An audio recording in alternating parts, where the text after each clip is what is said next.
Hey everybody, I'm here at the Cedar Creek Wildlife Management Area in Eatonton, Georgia, where the start and finish of the Fried Clay 200K and 420K bikepacking race and route starts and ends. I had a chance yesterday to check out the horse trail single track, muddy, kind of rough going section about it's about like 35 miles into the route or so, and lasts for about 10 miles, I think. So I checked out part of that yesterday, and I'll check out this kind of start and end today, and planning on riding the 200K full route tomorrow. I had a chance to stop by Loose Nut Cycles in Atlanta and talk to Pat, the organizer. Let me grab you some stickers. All right, sweet.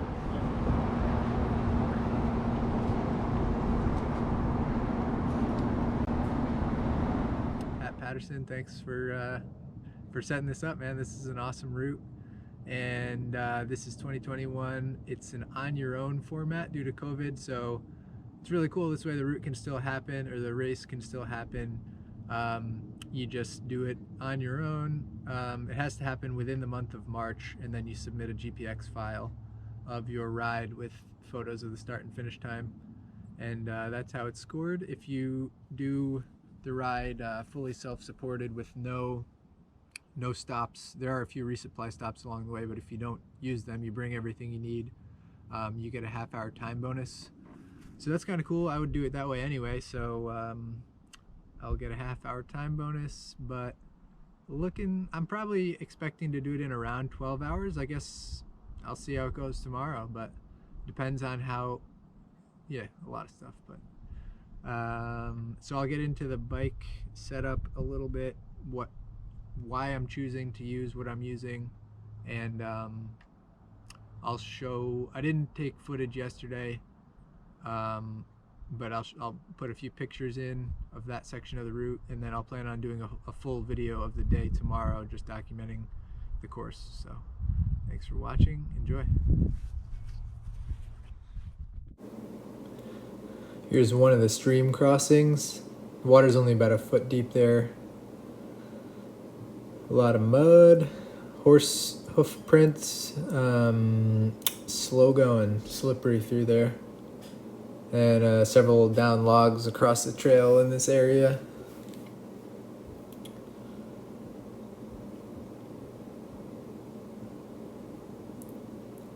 Slippery up the hills. There was a recent controlled burns, actually like that day, there were still some going on. This had probably been burned the day before. So, still hot actually. And here's the smoke in the sky. Hopefully that's not going on tomorrow. Here's the bike, which you'll know if you've watched some of my other YouTube videos. It's the State All Road 4130. Pretty much stock. Put some different pedals on it and some colorful bolts everywhere, but not that that's relevant right now. Oh yeah, I also have these Blackburn Anything cages, which I'm not going to be using, but I'm probably not going to take off. I don't really care too much about weight, and if I did, I probably wouldn't be on this bike anyway. But I love the bike. It's got 650B wheels on it right now with 2.1 inch tires, pretty knobby, perfect for these muddy rough sections. Stock gearing on it, which is a 42 tooth chainring and an 1142 11 speed cassette with the State branded shifters. So the gearing, I'm sure there will be times that I'll wish I had a little bit of a lower gear, seeing that it's only a 1-to-1 ratio, but I'm used to it. I can do most things on it. If I have to, I'm gonna have to get off and walk on some of these muddy hills anyway, after checking it out yesterday. A lot of times even just you have to really get the right, you can't overpower it through these sections because there's slick mud, even covered with like pine needles and leaves and stuff, so it doesn't look like it, but if you put too much power out, you just spin the rear tire, and then it's hard to keep your momentum anyway. So yeah, got to stay in the right gear on those hills, and through the mud. There's gonna be a little bit of hike a bike for sure, but this gearing's pretty good for the gravel roads and stuff, for me.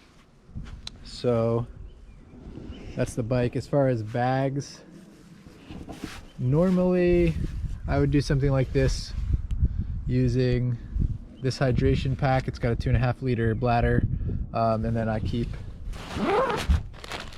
tools, basically all my repair stuff in here, pump, and then I keep layers in here on a ride like this. Snacks I keep either in this handlebar bag or this half frame bag. I decided I'm not going to use the half frame bag for this ride because just after checking out the muddy section yesterday, there's a lot of down trees and stuff. There's going to be a lot of times that I need to pick up the bike, and I want to be able to just grab the top tube and lift it over things. It makes it way easier without having that bag in the way. So I'm not going to use that.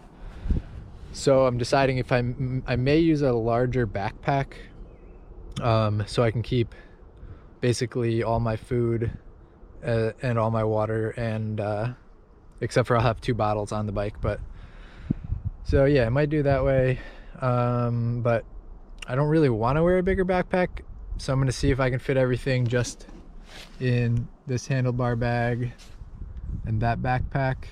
But it's going to be tight because of the weather tomorrow in particular.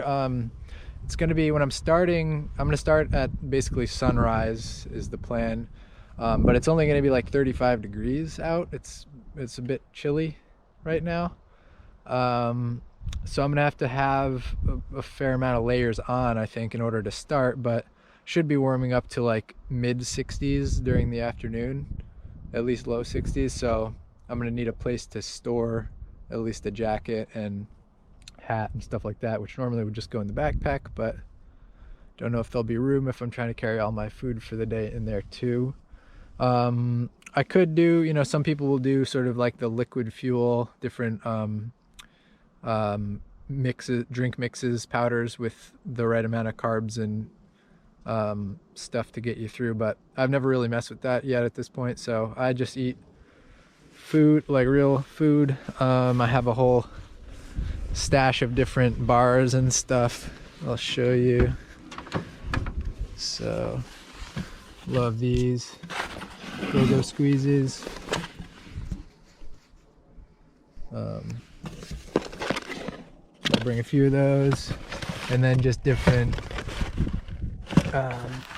stuff, different snack bars from grocery stores. Sometimes, like if I'm in the past, like I've stopped and bought a few like Scratch bars or Honey Stinger waffles or whatever from a bike shop, which are really good. You do feel like they're giving you a little bit more than these things when you eat them on a long ride, but I don't have any of those right now, so I'll be fine with just those. Probably like, I don't know, I'll probably bring like 12 things like that to eat, and maybe an almond butter and jelly sandwich. Last time I learned, definitely pack that in a plastic bag if you decide to bring something like that. I just wrapped it in foil and it was all over everything, got completely smashed in my handlebar bag, which is, it's not a big deal. It doesn't seem like, it's just like a little annoying, but it actually could have been a big deal because it completely jammed the ends of all of my cables, which if I needed to actually recharge my phone or headlight, that I wasn't able to. Like, that would have been a problem. Luckily I finished before needing to recharge those things. But speaking of that, I also have this Sawyer squeeze filter, but I was looking for, oh yeah, this. So I'll bring a spare battery. I think this is a dry bag, I'm not totally sure, but anyway, got this battery in there. My headlight will be on the bike, but that's in there right now. And then cables. So today, or this time tomorrow, I'm gonna keep cables, probably phone, because there are several water crossings, like creek crossings, and the battery. So any electronics I'll keep in that bag. And I'll also, if I bring a sandwich, that'll be absolutely in a Ziploc bag. And hopefully everything stays clean, stays in good shape. Yeah. All right, I'm gonna go ride a little bit. I'm just gonna do a mellow like 10-15 mile loop to check out the start and finish sections. Time to ride. Oh yeah, also, while I'm here, I wanted to show you this truck.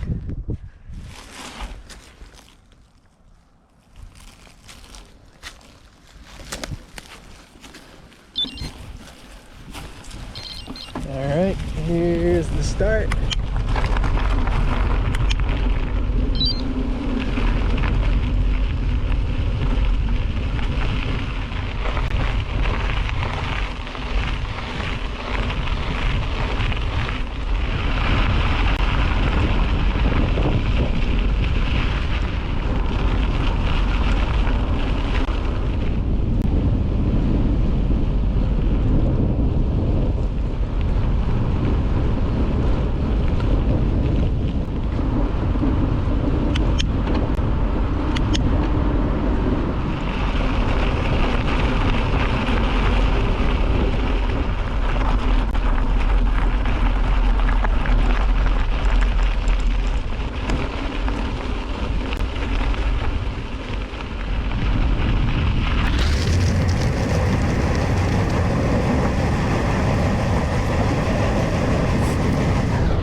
.6 miles to go back to the parking lot.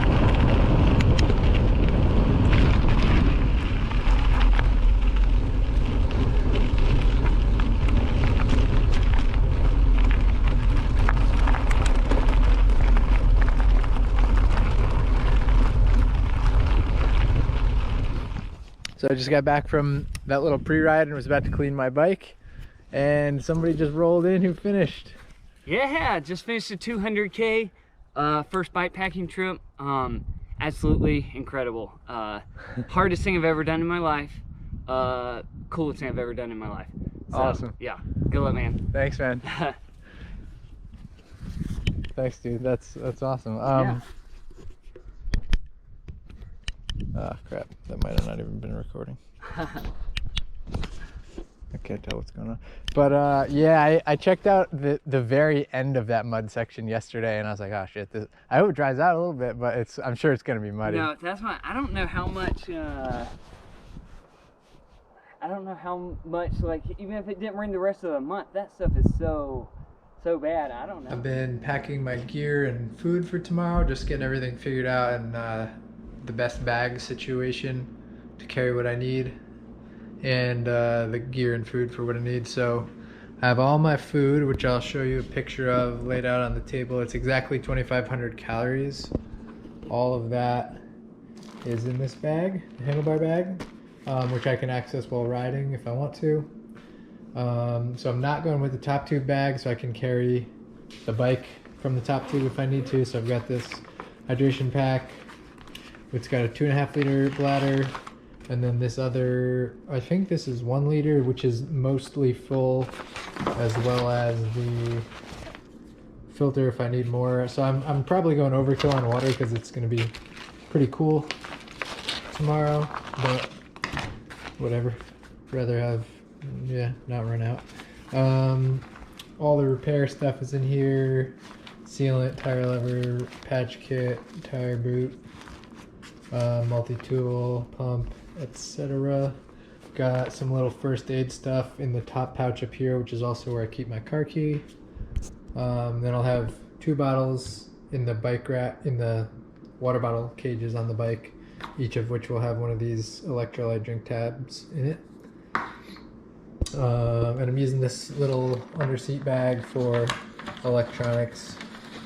So this battery, or this is I think a dry bag, but it's got this battery in it, as well as the cables to charge my GPS, phone, and headlight. Hopefully I won't need to charge any of those, but there's a chance that I might. So that's that. And then for clothes, I decided I'm gonna go with long pants. So I got pants, wearing 1 pair of socks, obviously bringing a second because there's a lot of mud and water stream crossings, so I may want to swap socks. I plan on taking off my socks and shoes to cross the streams anyway, so I might want to have a dry pair. They don't take up much room. Helmet, obviously, hat and Phil Gammon cookie gator for the morning when it's cold, as well as if I encounter any other people, COVID protection. Sunglasses for later in the day. This is a fairly thin jacket, but I'm hoping it's going to be enough with this underlayer, like a base layer shirt, and then this is just like a wicking tee. So those are going to be my layers. I'll be cold in the morning, but that way it's not a bunch of extra stuff to lug around later in the day. Yeah, hopefully it'll do good. And then gloves. I just use these work gloves. They're super durable. Just the way I do it. So I think I've got myself all geared up. I'm just trying to make everything easy for the morning so I can just wake up and eat breakfast. I'm gonna have oatmeal with a little bit of yogurt, so I'm just gonna like get that all ready so I can just heat it up in the morning, make a cup of coffee, and hit the road. I'm about a half hour away from where it starts, and I think I'm gonna try to be riding at 6:30, so I'll probably leave here around 5:45 because it takes a little while to attach all the bags to my bike and just get that stuff set up. So now I'm gonna make some dinner, possibly edit this video, try to upload it, and try to get a good night's sleep. Got a big ride coming up tomorrow, cannot wait. So thanks for watching. Hope this was informational or entertaining or both. And stay tuned for the full ride video, Fried Clay 2021. All right, thanks.